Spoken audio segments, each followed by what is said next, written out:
이제 고난 가운데 있던 욥이 3장에 이르러서는 오늘 1절에 보면 그 후에 욥이 입을 열어 이렇게 성경이 묘사하고 있죠. 드디어 침묵 가운데 있던 욥이 입을 열었다 이 말인 거죠. 죽은 자는 말이 없지만 살아있는 자는 말을 할 수밖에 없는 것이죠. 욥이 말을 한다고 해서 사실 욥에게 우리가 뭐라고 나무랄 필요는 없습니다. 욥이 자신의 처지를 보고 탄식하게 되는 것은 사실 인간적으로 보면 우리가 인지상정이고 누구라도 이해할 수 있을 법한 그런 일이죠. 그렇다고 해서 욥이 입을 열어서 말을 하지만 오늘 1절에 보면 자기 생일을 저주하니라 이렇게 말하고 있잖아요. 이 정도만 되면 사실 우리는 어떤 생각이 들까요? 내 때문에 그렇다. 우리가 나 때문이요. 이런 식의 말도 하잖아요. 나 때문이다. 근데 이 정도쯤 되면 웬만한 사람 같으면 이 모든 일들이 나 때문이다. 이렇게 말하는 사람이 과연 얼마나 될까요? 그렇죠? 도리어 이쯤 되면 사실 대부분의 사람들은 그렇게 된 일의 원인, 인과 이런 것들을 다른 사람한테 많이 돌리죠. 너 때문에 그래. 너 때문에 그래. 이런 식으로 심지어 보이지 아니하고 평상시에는 믿지도 않던 신까지 불러내 가지고 그 신에게도 저주하잖아요. 신이 있다면 나에게 이럴 수 있나? 신이 있다면 어디 한번 대답 좀 해봐 이러면서 이 정도 되면 사실 우리가 무슨 드라마나 문학작품 같은 데도 보면 사람들이 너무 괴로우니까 신이시여 이러면서 신을 찾잖아요. 평소에 예수 믿으라 그러면 그렇게 믿지도 않다가 고통스러우면 그때서야 비로소 신을 찾죠. 성당 같은 데 가가지고 괜히 한번 기도해보고 말이죠. 왜 또 꼭 보면 성당에 가는지 몰라. 개신교에 좀 오면 좋겠구만. 그거 아니면 또 저 깊은 산중 암자에 가가지고 스님 인생이 괴롭습니다. 이러면서 또 그거 가가지고 또 그러고 있는 거죠. 하지만 욥은 그토록 깊은 고통 속에서도 괴로워하면서도 심지어 그의 아내에게 죽어라. 하나님을 저주하고 죽어라. 이렇게 얘기해도 욥이 입을 꾹 다물고 침묵하고 있었죠. 그리고 욥의 세 친구들이 와서 또 7일 동안 그저 쳐다보면서 아무 말도 못하고 그저 그러고 있을 때 그 7일 동안 이제 서서히 이제 말하자면 욥의 세 친구들도 욥에 대해서 생각을 하고 욥도 자기의 처지에 대해서 생각하는 그런 시간이 바로 이 7일이었어요. 근데 드디어 3장에 들어와서 욥이 입을 열었다. 이렇게 욥기 저자가 기록을 해놓고 있죠. 욥이 입을 열었다는 것에 주목하는 것 같아요. 입을 열어서 말하기 시작했다는 것에 의미를 두는 것 같습니다. 그래서 2절에도 보면 욥이 입을 열어 이르되 그러잖아요. 그러니까 저는 이것을 조금 신학적으로 해석하고 이해하려고 해요. 욥이 입을 열었다라고 하는 것은 아주 중요한 그런 어떤 신학적 모티브가 있다. 그렇게 보는 겁니다. 자, 그래서 욥이 입을 열어서 한 말은 오늘 26절까지의 내용이 바로 그 내용이에요. 보면 사실 아주 간단한 얘기예요. 그러니까 자기가 태어난 날을 저주하는 거예요. 오늘 그래서 본문의 그 얘기죠. 생일을 저주하니라 그러잖아요. 그 말은 뭐 뒤집어 보면 이런 말이죠. 태어나지 않았다면 이런 비참한 형국, 비참한 고통, 이런 괴로움을 내가 당하지 않았을 텐데 죽는 것보다 더 큰 괴로움을 내가 지금 겪고 있다. 그 얘기를 이제 3절부터 마지막 절까지 하고 있는 거예요. 그런데 저는 여기에서 욥이 입을 열었다라고 하는 것을 조금 더 깊이 있게 봤으면 좋겠어요. 욥은 일단 하나님을 저주하지 않습니다. 그렇죠? 욥은 자기의 생일을 저주했어요. 그러니까 자기 자신의 처지, 자기 자신이 겪고 있는 이 상황, 고통, 그것이 너무나 괴로우니까 이것을 이제 저주하는 거죠.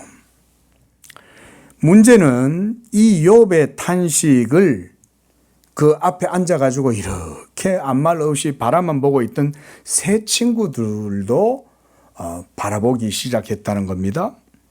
여러분, 이 세 친구들이 욥이 입을 열어 말할 때 그걸 듣고 있으면서 그들은 욥의 그 말을 어떻게 받아들일까요? 이 세 친구들 엘리바스, 소발, 빌닷이 7일 동안 욥 앞에서 그들도 같이 옷을 찢고 죄를 뒤집어 쓰고 이러면서 욥의 고난에 동참하면서 이렇게 바라보고 있는데 이 세 친구들이 욥을 이 7일 동안 어떻게 바라보고 있는가라고 하는 것도 중요한 문제입니다. 왜냐하면 이 이후에 이제 엘리후, 젊은 엘리후가 등장하기 전까지 엘리바스와 빌닷과 소발이 번갈아 가면서 욥과 논쟁하기 시작하잖아요. 변론하는 거죠, 서로. 그러니까 욥이 어떻게 보면 입을 열었다라고 기록하는 건 이 변론에 운을 띄웠다, 이렇게도 볼 수 있는 거죠. 욥기 전체는 사실은 하나님의 자기 변론서다, 제가 이렇게 말씀드렸죠. 그래서 욥이 입을 열어 말하기 시작했다는 사실을 성경이 주목하고 강조한다는 것을 우리가 좀 봐야 된다. 자, 우리가 말한다는 것, 이것의 철학적 의미, 저는 신앙적 의미, 좀 더 깊게는 신학적 의미도 좀 생각을 해보면 좋겠어요. 성경에서는 우리가 하나님 앞에 사실 말 한마디도 조심해야 되잖아요. 그죠? 예수님도 그렇게 말씀하셨잖아요. 너희가 무슨 아무런 무의미한 그런 말을 하더라도, 헛된 말 한마디도, 무익한 말들도 마지막 날에 다 심판받는다, 이랬잖아요. 그러니까 우리가 하나님 앞에서 무슨 말을 한다는 건 사실은 아주 엄중한 그런 어떤 의미가 있는 거죠. 무익한 말을 한 것도 마지막 날에 하나님이 다 심판하시니까. 어떤 물리학자들은 그런 얘기도 하더라고요. 우주에는 이 모든 것의 정보는 안 사라진대요. 물리학자들이 그 말을 해요.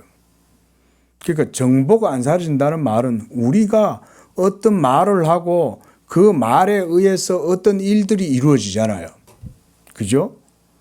우리가 무슨 말을 하면 그냥 말만 하고 끝나는 게 아니잖아요.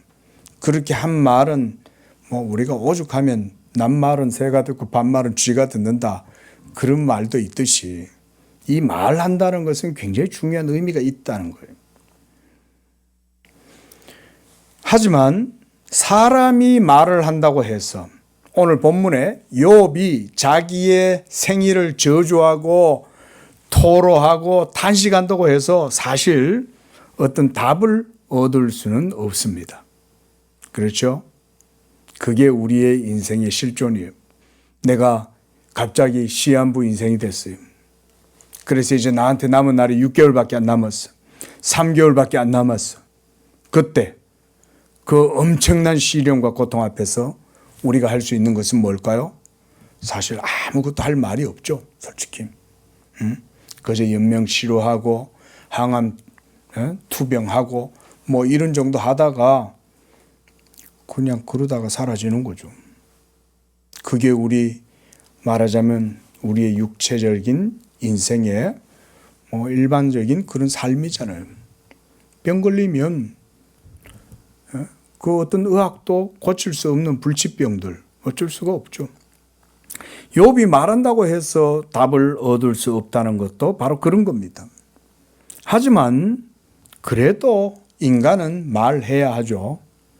왜 말해야 합니까? 살아있으니까. 생물학적으로 인식하고 있고 느끼고 있고 내 속에 감정이 있고 의지가 있고 또 내 상황에 대한 판단이 있고 이러니까 그래도 말을 해야 돼요. 그러나 욥이 하는 말을 보십시오. 그 어디에도 하나님에 대해서 조금도 하나님께 뭔가 흠잡을 만한 말을 한다든지 그런 건 전혀 없어요. 그저 자기의 이 고통이 너무나 끔찍하고 이 자체가 자기가 경험하지 않았으면 좋겠다. 내가 이것을 완전히 잊어버리고 이것과 아무 상관없는 그런 상태, 무의 상태, 그게 바로 나지 않았더라면 그 말이죠. 내가 태어나지 않았더라면 또는 태어날 때 그저 그때 죽었으면 좋았으련만. 어찌 내가 생명을 얻어가지고 살아서 이와 같이 살다가 또 그동안 여러 가지 인생의 좋은 것들을 다 경험하다가 어마어마한 거부가 되고 복을 받고 이러다가 온갖 인생의 모든 만난 것도 먹고 이런 것들을 향유하다가 하루아침에 그냥 망했잖아요. 어떻게 보면 그것도 큰 고통이에요. 그죠? 평생 가난하게 살고 어렵게 살다가 그저 어느 날 병에 걸려가지고 이렇게 있다 이러면 아유 인생이 그런가 보구나 이럴 텐데 너무 화려한 삶을 살았죠. 세상적으로 보면 돈도 많고 인복도 많고 친구도 많고 화려한 인생을 살았잖아요. 그런데 갑자기 이렇게 비참한 상황을 겪으니까 세상 말로 쫄딱 망했죠. 세상 말로 하루아침에 쫄딱 망한 거 아니에요? 그러면 그게 훨씬 더 큰 고통이잖아요. 그래서 오늘 본문에도 보면 그렇게 얘기해요. 뒤에 13절에 보면 이제는 내가 평안히 누워서 자고 쉬었을 것이니 자기를 위하여 폐허를 일으킨 세상의 임금들과 모사들과 함께 있었을 것이다. 세상의 임금들, 모사들, 말하자면 세상에서 권세와 명예, 영광 이런 것들 다 누렸잖아요. 그렇죠? 예? 뭐 진시황뿐만 아니라 한명회뿐만 아니라 뭐 유비와 간우와 제갈공명뿐만 아니라 이 세상의 그 어떤 황제든 그 어떤 모사들도 누구나 다 권세와 영광을 누리다가 어떻게 돼요? 다 죽죠. 그런 사람들도 사실은 다 그러잖아요. 이 세상에서 아무리 화려한 삶을 살면 뭐예요? 결국은 죽는데. 그러면 죽는 거에는 뭐 거지나 임금이 차별이 있습니까? 그래서 거기도 그런 소리를 하는 거예요. 19절에 보면 거기서는 작은 자와 큰 자가 함께 있고 종이 상전에게서 놓인다. 그 죽으면 더 이상 상전도 그 종을 함부로 할 수 없죠. 죽으니까. 또 죽음 이후에 황천길로 가보니까 그 황천길에서 자기 주인도 만나는 거죠. 그럼 거기서도 그러게 해서 아이고 주인님이 이러겠어요? 이보게 이럴 거 아니에요. 자네 말이야 이 세상 살 때 나한테 주인이랍시고 날 학대하고 괴롭히고 금방지게 막 굴고 말이야 그랬는데 여기서 보내 같이 황천길 가네 이럴 거 아니에요. 지금 그런 얘기인 거예요. 그러니까 거기에서 죽었더라면 내가 이 세상에 누렸던 그 모든 지금까지 누렸던 부귀영화, 그 모든 명예 이런 것들 아무 소용도 없고 차라리 죽었으면 훨씬 더 나을 뻔했다 이런 얘기인 거죠. 자, 말씀드렸듯 욥이 말한다고 해서 사실 답을 얻을 수는 없어요. 이게 우리 인생의 저는 정말 그 자체로 실존적 상황이다. 제가 예전에 어떤 책을 보니까요, 이렇게 우주를 향해서 어떤 사람이 또는 어떤 시인이 막 보이지 아니하는 신에게 외치는 거예요. 이 시인이 신을 향해 가지고 막 외쳤는데 신이 대답할까요? 또 우주가 대답을 해줄까요? 우주는 너에게 대답할 의무가 없다. 아무리 떠든들 우주는 말하지 않죠. 신도 대답하지 않죠. 그저 인간은 절규하면서 어둠 속에서 죽을 뿐이죠. 그런데 그때 고통이 그 하나님에 대한, 신에 대한 부르짖음을 일으키죠. 고통 없으면 인간은 신을 안 찾죠. 그죠? 오로지 하나님께서 말씀하실 때에 비로소 그 모든 인간의 제 문제들에 대한 궁극적이고 결정적인 답을 얻을 수가 있어요. 이게 저는 욥기에 있어서 굉장히 중요한 그런 신학적 모티브가 여기에 있다. 욥이 입을 열어. 2절에서도 욥이 입을 열어. 욥이 입을 열기 시작하자 비로소 하나님께서 그 모든 자기의 변론을 시작해 나가시는 거예요. 욥이 입을 열기 시작했을 때부터. 오로지 하나님께서 말씀하실 때, 그리고 욥이 말하기 시작하지만 하나님은 아직 말씀하시지 않고 있죠. 그렇죠? 우리 같으면 우리가 이걸 드라마다 이렇게 한번 생각을 하고 보면 이쯤 되면 욥이 지금 너무 참 황당하고 정말 이런 괴로운 일들을 겪고 있잖아요. 이쯤 되면 하나님이 짠 하고 나타나가지고, 그죠? 말씀해 주면 좋겠는데 지금 아직 38장이 될 때까지는 하나님은 침묵하고 계시죠.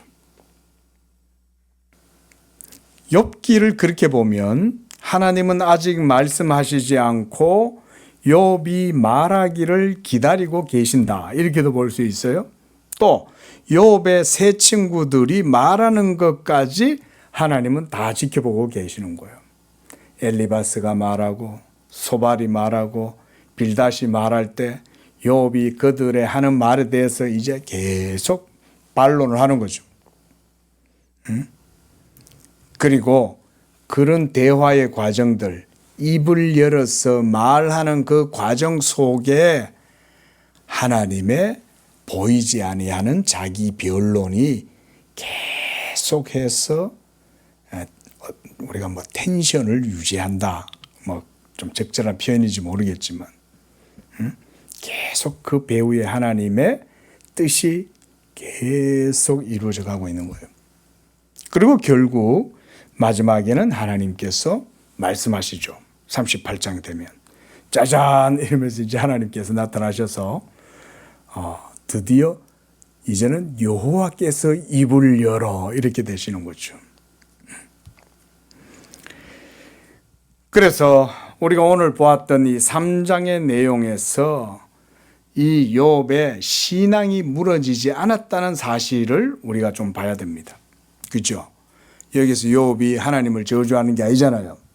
자기의 생일을 저주하는 거지 하나님께 대한 신앙을 포기한다든지 그렇게 하는 건 아닌 거죠. 자, 이렇게 시작해서 욥과 세 친구들의 변론이 이제 시작이 되면서 욥의 친구들의 공격도 이루어지게 됩니다. 그래서 38장에 이르러서 하나님께서 비로소 드디어 하나님이 말씀하시는 거죠. 자, 여러분, 하나님이 왜 38장이 될 때까지 기다리셨을까요? 그거는 하나님이 말씀하시기 위해서 그때까지 기다리신 거예요. 무슨 말이냐면 아직 때가 안 이른 거야. 하나님이 말씀하실 때가 딱 돼서 이제 딱 하나님께서 자기의 의로우심을 드러내야 될 그런 결정적인 순간에 도달을 했을 때 그때 하나님이 자기의 말씀을 말씀하시는 거예요. 그러니까 이런 말이에요. 하나님께서 말씀하시기 전까지는 아무것도 드러나는 것이 없는 상태인 거예요. 그저 욥은 고통만 말할 뿐이에요. 근데 그 고통 속에서 욥은 하나님을 조금 더 비난하거나 하나님께 뭔가를 핑계를 돌린다든지 하나님을 저주한다든지 이런 경우는 하나도 안 드러나요. 근데 욥의 세 친구들은 어때요? 계속해서 욥을 공격하죠. 정죄하죠. 비난하죠. 네가 지금 당하는 그 고통이 까닭 없이 된 것이냐? 이거 누가 한 말이에요? 사탄이 얘기한 말이잖아요. 그죠? 사탄이. 그러니까 사실은 욥의 세 친구들은 말하자면 일종의 사탄의 그렇게 수하들처럼 그렇게 쓰임 받는다 이렇게 봐도 되죠. 계속 욥을 공격하고 있잖아요. 그렇게 해서 뭘 이끌어내려고? 욥의 불신앙과 욥의 그 하나님께 대한 그런 나쁜 말들을 하도록 막 계속 유도하는 거죠. 근데 그 과정 속에도 욥은 하나님 앞에 범죄하지 않잖아요. 자, 이제 다음 장부터 4장부터는 이 욥의 친구들이 이제 욥을 막 비난하고 정죄하면서 판단하는 거죠. 이런 것들을 이제 보게 될 것입니다. 자, 제가 말씀드리고 싶은 건 이러한 욥과 친구들과의 변론 속에서 하나님의 자기 변론도 지속적으로 이루어진다는 사실을 우리가 잘 봐야 됩니다. 거의 이건 잘 보이지 않아요. 거미줄처럼 보이지 않아요. 근데 이건 지속적으로 거기서 쫙 이루어갑니다. 자, 보세요. 욥이 범죄하지 않는 것은 사실상 하나님이 욥을 붙들고 있기 때문이죠. 그렇죠? 예? 욥의 와이프도 욥에게 범죄하라고 하였지만 욥은 범죄하지 않았고 욥의 세 친구들이 계속해서 욥을 공격하지만 욥이 하나님 앞에 범죄하지 않잖아요. 끝까지 지키잖아요. 근데 그 모든 것들을 사실은 지키고 붙들고 있는 것은 정말 거미줄처럼 신락 같은 그런 뭔가가 쭉 욥 속에 있는 거예요. 저는 그것이 하나님의 은혜였다라고 생각을 합니다. 고난 속에서도 그것을 이기고 견딜 수 있는 힘, 그게 바로 욥을 붙들고 있었는데 그것이 하나님의 은혜다. 또 한 가지는 뭐냐면요. 욥의 고난은 우리가 욥기를 봤잖아요. 그럼 욥의 고난은 어떻게 해서 생겼어요? 욥의 죄 때문에 생겼습니까? 어떻게 생긴 거예요? 하나님이 욥이 고난을 당하도록 하신 거죠. 그죠? 이사야서 53장 10절에 보면 여호와께서 그로 상함을 받게 하시기를 원하사 질고를 당하게 하셨은즉 이랬어요. 그러니까 성도 여러분들도 때때로 예수 그리스도 안에 있을 때에도 어떤 고난을 당할 때가 있어요. 어떤 인생의 질곡을 경험할 때가 있어요. 그러면 그때 여러분 그것은 내 죄 때문이다 이렇게 생각 안 하셔야 된다 이 말인 거예요. 어차피 우리 인생은 한 번은 다 죽어요. 그런데 이제 예수 믿는 성도들에게 있어서 죽음은 더 이상 의미가 없죠. 사실 죽는 게 괴로운 건 맞아요. 여러분 이 영혼이 육체라고 하는 이 연합 속에서 떨어져 나갈 때 이 육체가 사망을 경험해야 되잖아요. 그럼 이 영혼이 사망의 상태 가운데에서는 이제 떠나게 되는데 이게 떠나게 되는 과정이 얼마나 괴롭습니까? 사실 그 고통이 오히려 더 두렵죠. 죽음보다 고통이 더 두렵죠. 죽음은 사실은 이제 그리스도 안에 있는 자들에게는 별로 두렵지는 않아요. 자, 그런데 저는 이 욥기에서 욥의 고난이 자꾸 예수님의 고난이 떠올라요. 성도들의 고난은 더 이상 그리스도 안에 있으면 죄 때문에 당하는 게 아닙니다. 오히려 성도의 고난은 그리스도의 생명을 더욱더 바라보게 하고 그리스도의 고난을 더욱더 생각하게 해요. 여러분, 그리스도의 고난을 우리가 더 생각하면 어떻게 되겠어요? 우리는 절망 가운데 빠져들겠습니까? 아니겠죠. 그리스도의 고난은 바로 뭐 때문에 고난을 당하신 거예요? 우리의 죄 때문에. 그래서 53장 10절에서도 여호와께서 예수님을 우리의 죄 때문에 상함을 받게 하시기를 원하셔서 질고를 당하게 하셨다 그랬잖아요. 그러니까 이 고난 속에서 성도들은 그리스도의 고난을 생각하게 되는 거죠. 욥의 고난은 욥의 죄 때문이 아니었어요. 여호와께서 이 욥으로 하여금 고난을 당하게 하신 거예요. 그리고 욥의 그 고난을 통해서 욥은 하나님의 의를 배우죠. 이거 완전 역설 아닙니까? 그렇죠? 이거 세상의 그 어떤 철학도 또는 깊은 삼중 암자에 가서 도를 수행하고 뭐 이렇게 한다고 해서 깨달을 수 있는 게 아니죠. 왜냐하면 해탈의 경지에 이르고 할 때는 업보를 다 벗어버리려고 하잖아요. 그죠? 불자들께서 참 인생이 괴로우니까 참 부처님 앞에 가가지고 참 삼천배까지 하면서 뭐래요? 이 고통을 벗어버리려고 그러잖아요. 근데 사실 벗어버릴 수가 없죠. 우리는 죽어야 없어지지. 근데 그리스도인들은 그렇지 않습니다. 그리스도인들은 무슨 수행이나 무슨 선불교처럼 그런 식으로 뭔가 도를 닦아가지고 어디에 도달하고, 기독교는 그게 아니죠. 예수 그리스도를 믿어야 되는 이유는 어디에 있습니까? 그리스도가 나를 대신하여 율법에 대하여 십자가에서 죽으시고 여호와께서 내 모든 죄에 대한 저주와 형벌을 그리스도에게 떠맡기셔가지고 그로 하여금 질고를 당하게 하고 고통을 당하게 하신 거죠.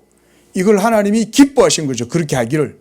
자기 아들에게 죄 없는 이 예수 그리스도에게 고난을 당하게 하고 질고를 당하게 하는 것을 하나님이 기뻐했다.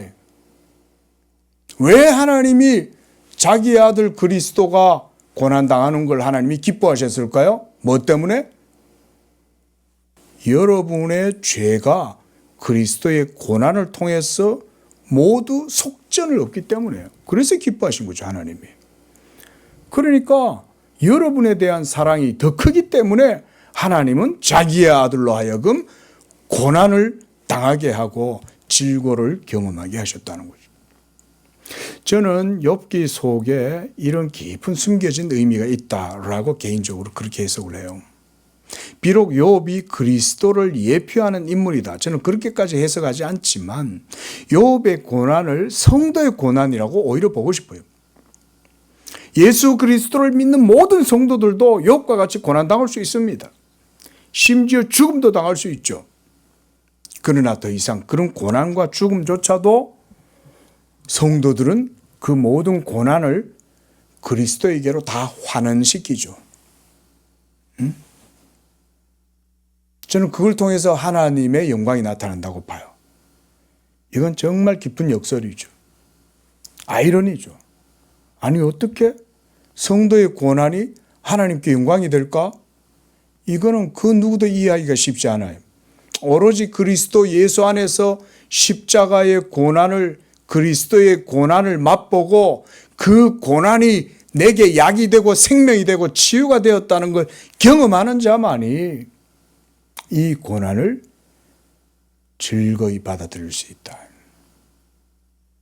저는 욥이 마지막에 가서 여기를 통과했다고 봐요. 내가 주에 대해 귀로만 들었더니 이제는 내 눈으로 주를 배웁니다. 그러니까 진리에 한꺼풀 벗기고 더 나아간 거예요. 진리에 대해서. 욥이 그동안 하나님을 충실하고 바르게 믿고 섬겼지만 욥은 하나님의 은혜에 더 깊은 자리로 나아간 거예요. 거기가 바로 그리스도 예수를 통해서 하나님이 자기의 의로우심을 드러내는 그 자리, 바로 그런 것이었다. 그래서 바로 저는 이런 것들을 통해서 욥이 입을 열었다라고 하는 의미를 그렇게 지금 여러분들께도 말씀을 드리는 거예요. 욥의 이런 고난, 예수님도 보세요. 자기의 입을 열지 아니하였다 그랬습니다. 예수님이 입을 열지 아니한 까닭은 뭡니까? 하나님의 여호와의 뜻만을 기다리고 바라보고 있는 거죠. 그죠? 자, 이렇게 해서 이제 욥이 3절부터 26절까지는 자기의 이 불행한 처지들을 고통 속에서 시적으로 노래하고 있는 것이다. 그래서 이 부분에 대해서는 제가 한 절 한 절 이 저녁에는 보지 않으려고 그래요. 그래서 10절에서도 보면 내 모태의 문을 닫지 아니하여 내 눈으로 환난을 보게 하였음이로구나. 이렇게 태어났으니까. 11절에도 내가 태에서 죽어 나오지 아니하였던가. 이렇게 신세 한탄을 하는 거죠.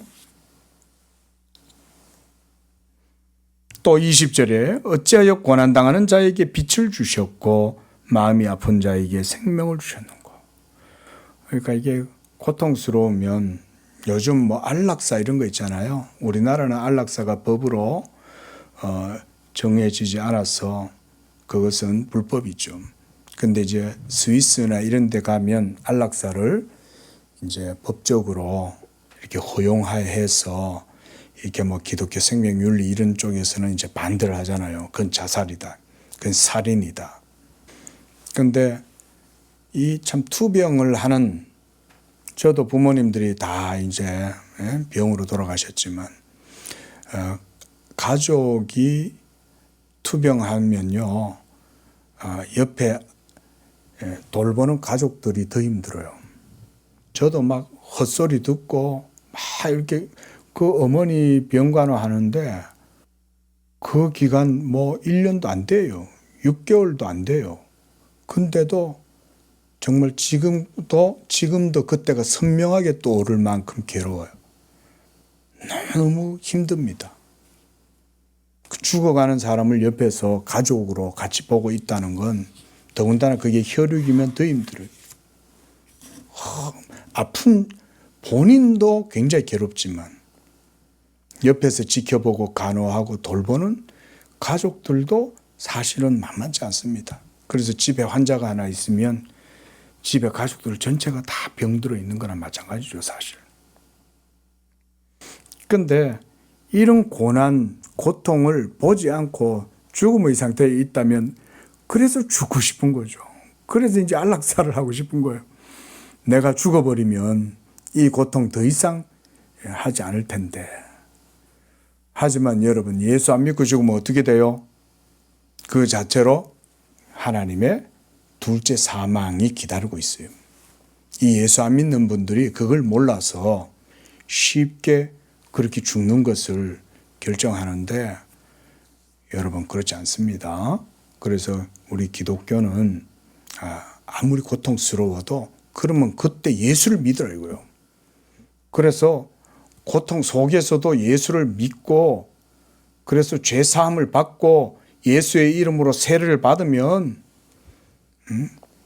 그러면 죽어도 천국 가잖아요. 천국. 자, 말씀을 마무리합시다. 끝까지 봐도 욥의 그런 내용들이에요. 자, 바로 이런 것 속에서 욥은 고통 속에 하나님께서 이런 생명과 의식을 주셔서 내가 이 고통을 다 하는구나 이러고 있습니다. 예, 우리 오늘 여기까지만 보겠습니다. 이제 다음 장부터는 계속해서 이제 욥과 세 친구들과의 변론이 이루어지는데 그 속에서 우리가 좀 깊이 있게 바라봐야 될 것들이 있습니다. 기도합시다. 거룩하신 하나님, 이와 같이 욥이 드디어 입을 열어 자기의 상황과 처지를 이제 저주하면서 입을 열기 시작했습니다. 이로써 또한 다른 말들이 생겨나고 욥의 세 친구들도 이제 또 자기들의 입장에 대해서 변론하고 욥과 논쟁을 벌이게 됩니다. 하나님, 그러나 그 배후에 하나님이 계신다는 사실을 우리가 유념하게 하시고 우리도 이 땅 가운데 살아갈 때 항상 침묵하시고 조용히 바라보고 계시는 그 하나님이 계신다는 사실을 깊이 우리도 생각하고 그 앞에서 항상 믿음으로 온전하게 행하는 그런 우리의 삶이 되게 도와 주옵소서. 예수님의 이름으로 기도합니다. 아멘.